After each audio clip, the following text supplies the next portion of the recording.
Portuguese. I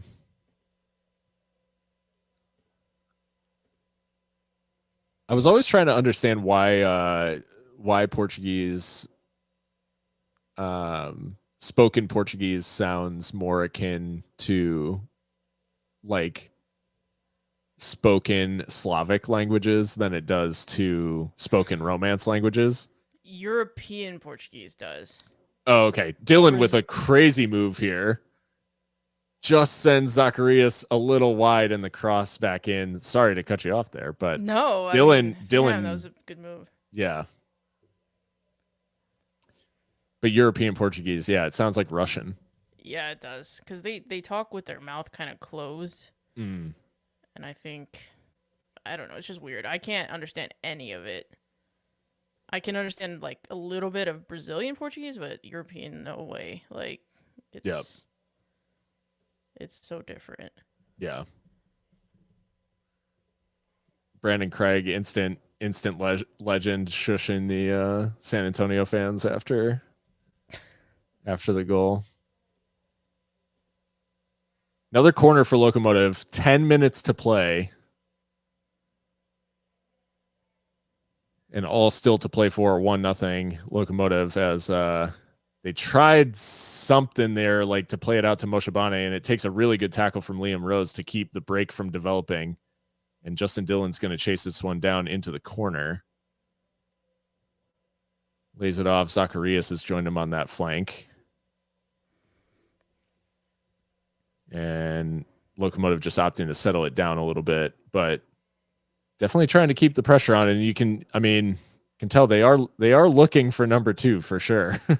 Yeah. And at least trying to keep the ball away from our box. Yeah. Ball back across to Bolu. Nick Hines and Akinyode exchanging a couple of passes. I gotta say, it's been a decent sub appearance from Zacharias. Yeah. Moshabane lining one up and saved away by McIntosh. He's been good when called upon. And Moshabane's really pressed well too. Wins the ball back again. Just some lax passing from San Antonio and maybe some tired legs out there. But Toomey has been awake in those moments. And Bolu had I really wanted him to take a yellow there, if I'm being honest. Yeah, probably. That's twice now. He should probably take a card.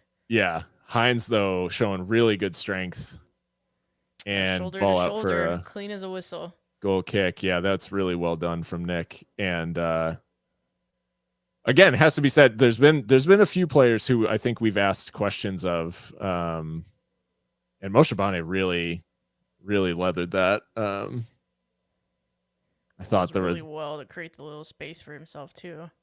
Yeah, it's a good save. Yeah, McIntosh does well to get across, and yeah, it's really good from Nick. Not once but twice,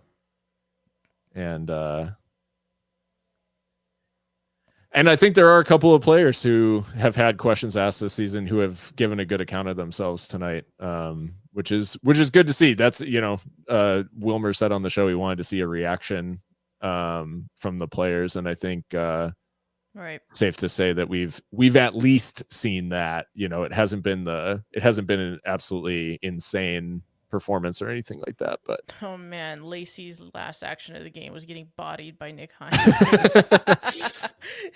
You love to he went he went to the advertising hoardings and they were like, just go ahead and stay there.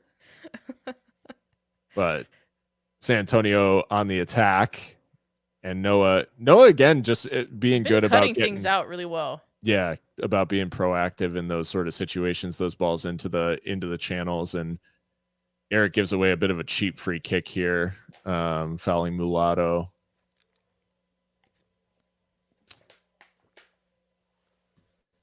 For Henry, it's on CBS Sports Network, which you will need a cable login. I'm watching through Fubo. Or Fubo. Yeah. Or Sling. I think if you have Sling, you're probably able to get it as well if you've got the right package. But yeah, those would be the options. But San Antonio lining up for a free kick here. And a dangerous one into the center and off the crossbar. I actually was hoping that Pascual would try to come for that, but it was too fast. Oh my god. That's twice now they've hit the hit the woodwork twice and headed away by Dolenmeyer. Garza takes a little bit too long, but Moshibane can't get the clearance away. Put back into the mixer, and Liam Rose just eventually hacks it clear, and San Antonio will come again. Woo.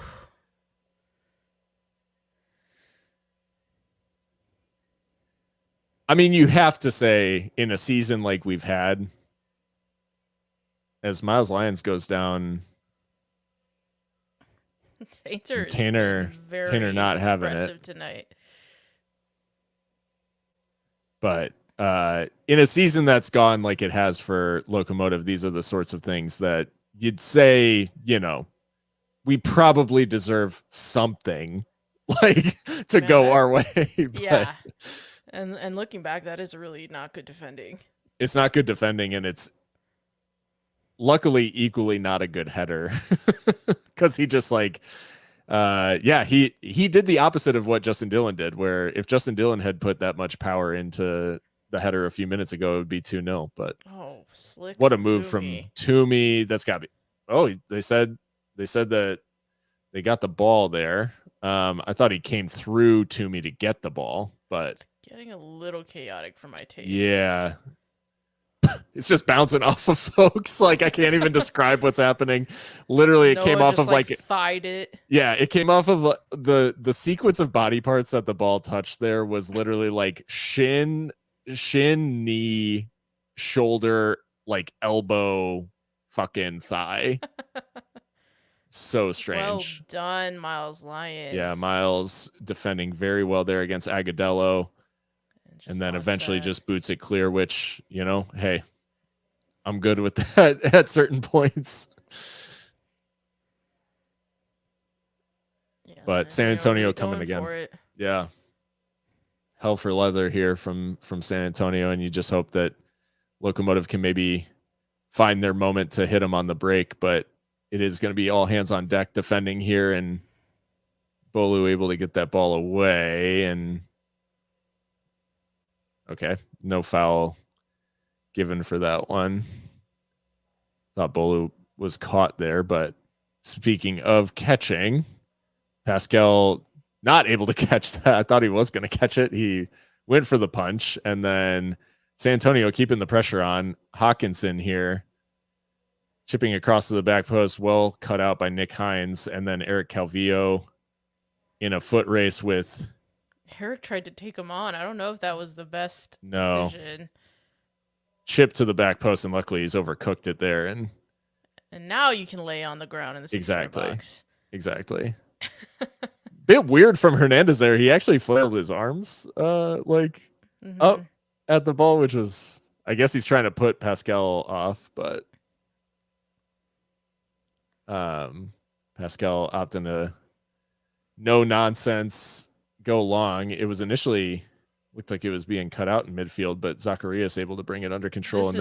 This is vintage Zacharias using that frame. Yep. Really well done. Controlling the ball and then earning the foul. And we are a double sub for Locomotive. So Toomey, Yuma coming on for Toomey. I think good shift from Toomey Moshibane. I think he gave a really good account of himself, and probably unlucky to not have more of an impact in terms of the score sheet. And Jeremy Garay coming on as well for Liam Rose. Not seen Yuma on those like Catholic candles yet. Right, the hair and everything. I mean, it's like it's literally Jeremy Garay. Yep. Not called for El Salvador, I'm guessing then? No, okay. It doesn't seem like it. Ball chip to Justin Dillon, who tried to bring it down, but San Antonio coming away with it. Loose pass in midfield means Locomotive latch on, and that's poor. Then a very loose pass from from Eric, but earns it back. That was a very strange passage of play from San Antonio, I gotta say, because there's no as Eric won the ball there, but doesn't win possession, and ball's played out behind, and now is a goal kick for Locomotive. I think it's been a weird 10 or 15 for Eric, who has been quite good most of the night. I think he's starting to get almost like a little maybe nervy. Mm-hmm. He's playing like he's thinking about the fact that they're up 1-0 in San Antonio, like with every touch. Right. Just gotta center himself. It's like overdoing it. Zacharias does well there. Dylan trying to get away, and that's not a foul? Okay. I guess not. He pointed to the ball as if that was anything to do with what happened in that like coming together there, but that was really bizarre. San Antonio in possession, but again cut out, and I think now definitely some sharpness going out of San Antonio. And that's a foul, referee. Come on. It's a foul, and it's definitely a locomotive. It's definitely a locomotive throw. Like there's no way it's not a foul and San Antonio ball. Wilmer's like, because he either got the ball, he either got the ball and it's a throw, or he didn't get the ball and it's a foul. Like, right. It can't be both. Yo, is Yuma in midfield? Yuma is certainly running around. Yuma is playing football. He's playing football. That much we can say. And that's not even being disparaging to Yuma. That's just like, I literally couldn't tell you what his role is. Like, I think he is playing in defensive midfield. I think he's one of the pivots. That's like season 1 Yuma type beat. Yeah. Oof. Which I think is his, that is like his actual, like he really only turned into a center back the last couple of years. Right. The Mascheranoization of him. Yeah. Yeah. Well, and it was where he could get game time too, because Richie played in the 6 like by himself and just made it his own. So no, that's a foul. Okay, man, he's letting everything go. This is crazy because of wait, he's given the foul San Antonio's way. What? Yeah, I'm wondering how too, Eric. What is happening? He's giving them every chance to get back into this game. This is like play until San Antonio equalizes. Right.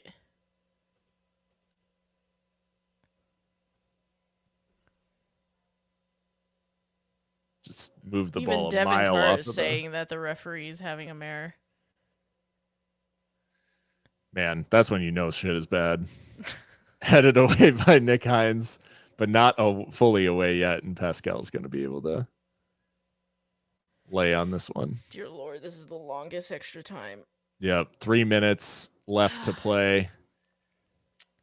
I don't know how you possibly see whatever just happened there and give a foul against Locomotive, but anywho, San Antonio back on the ball. Garza the substitute.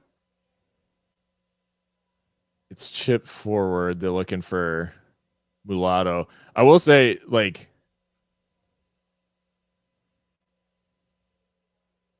basically, it was a long shot here over the bar. San Antonio, I think that's kind of a let off, like not in a Locomotive, giving away a chance sense, but it's like taking that shot in stoppage time is kind of wild. Like, yeah, I get like there's believing in yourself, and then there's like just wasting possession when you only have 2 minutes to score. So anyways, who knows? They could still find it, but just a weird decision. And ball chip forward, comes off of Brandon Craig initially, and then Noah does well to settle it down. And Yuma plays it for Eric. Sorry, no. Who even was that? Garay. Oh, that was Garay. Yeah.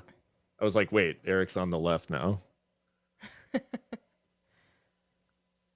And a foul given Locomotive's way in a shocking turn of events. But we will still talk about the referee. I know that we're going to be subjected to how the referee decided the game.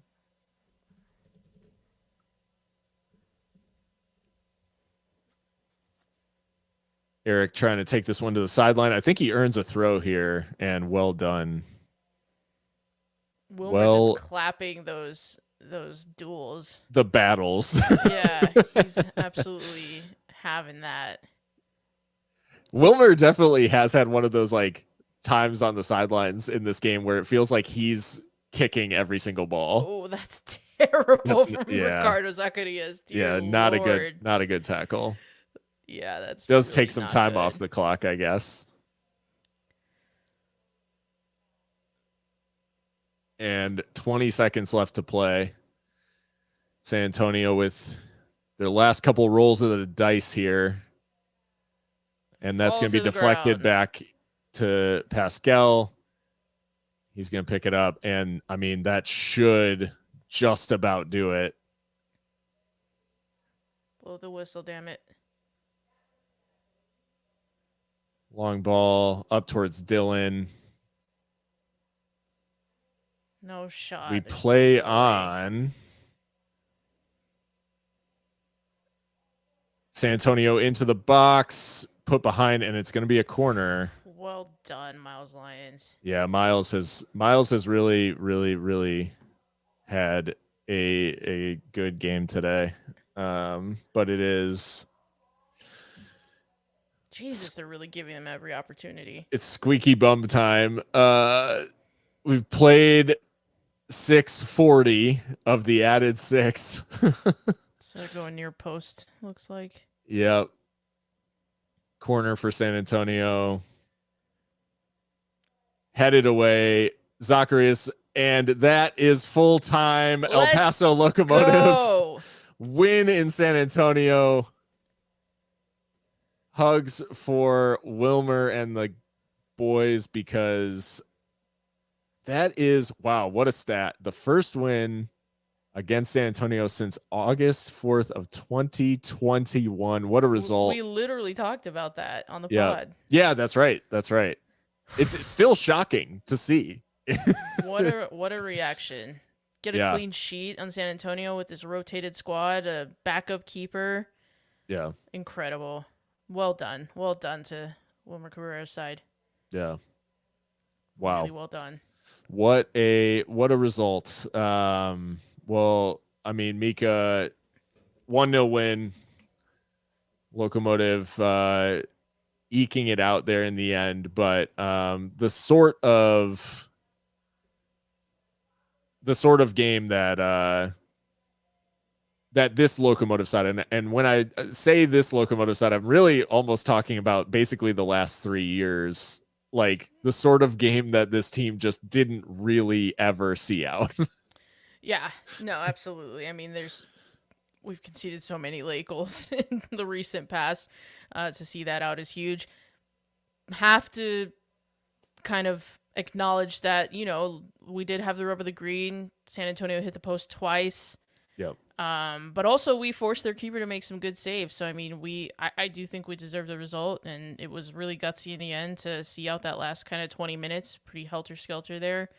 But, yeah, well done, and Wilmer Cabrera gets the reaction that he's looking for, I think.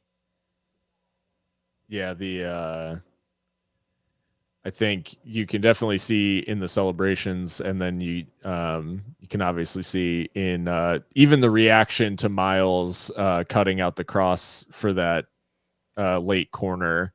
The fact that, Yuma's straight over to Miles and like grabbing his shirt and like celebrating it like he scored, the team obviously feel the need to get back to winning ways, and they definitely fought.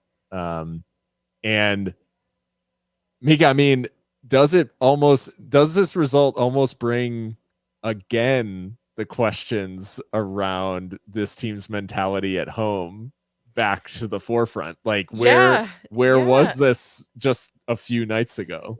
No, absolutely. Again, we also talked about that on our last episode. Is that Wilmer Cabrera is going to have to answer that question because he sees that there's something different about this team at home than on the road, and it does seem like when they go on the road, they're playing with less pressure. They don't have 5,000 disgruntled El Pasoans looking down at them and, with their $20 nachos saying, like, what are we watching here?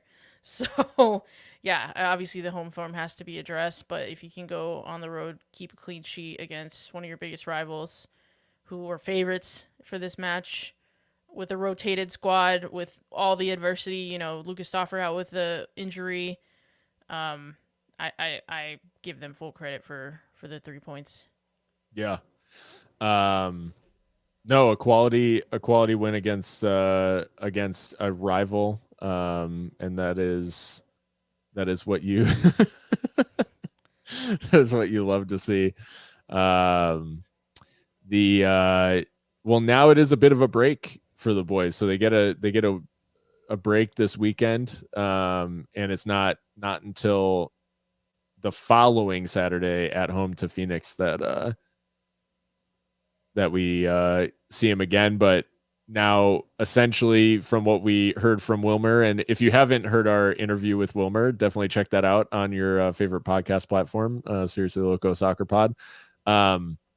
But yeah, as he said on there, they're sort of going into, I mean, what is essentially like a training camp, like a 10-day mini camp of like, this is when he is going to get his ideas across and really start to instill stuff beyond mentality and sort of focus more on the tactical and technical aspects a little bit more. Yeah, this 10 days is going to be crucial for the squad to just kind of recharge and then, really get to grips with what it is Wilmer Cabrera wants to see and, going forward. And, it's not like 10 days is a whole lot of time, but it's certainly more time than he's had since he took the job. So, and maybe that'll actually allow Wilmer to like put up furniture in his apartment. So, yeah, it's been a whirlwind for him, but yeah, they'll hopefully it'll do them some good to have a little bit of time before Phoenix. Yeah, a big win, big result, obviously, and an interesting one because it wasn't it was full of good performances, and there were a couple of players who were maybe a little bit off the boil tonight. I think Bolu Akinyode in particular looked a little bit vulnerable, a little bit less sharp than typical. Yeah.